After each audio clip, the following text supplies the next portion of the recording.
Un data scientist, une perle rare aujourd'hui. Que doit connaître le data scientist? Alors, il doit connaître d'abord le métier pour comprendre les données. C'est très important que le data scientist se plonge dans la compréhension des données, puisse trouver le sens des données.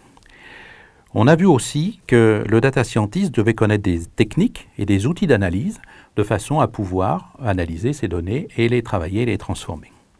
Il doit également connaître les sources de données.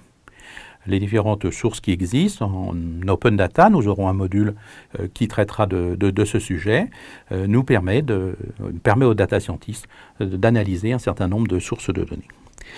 Le data scientist n'est pas un data miner, c'est-à-dire qu'il n'est pas là pour faire du forage de données dans des données réputées stables, fiables, éprouvées.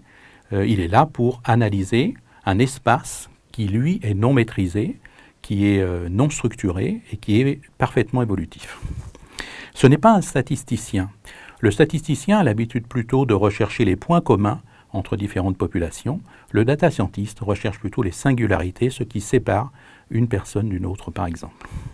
Ce n'est pas non plus un sémanticien, car il n'est pas là pour analyser le sens profond d'un texte particulier, mais il est là pour le catégoriser plutôt que l'analyser.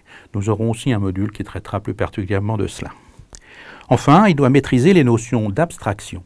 C'est très important. L'abstraction permet de compacter l'information, de prendre moins de place et de travailler avec des données beaucoup plus riches, beaucoup plus intelligentes.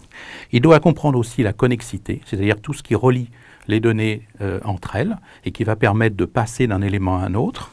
Et il doit connaître aussi le concept d'essentialité qui va permettre de se concentrer sur les éléments les plus importants et non pas forcément les plus prioritaires.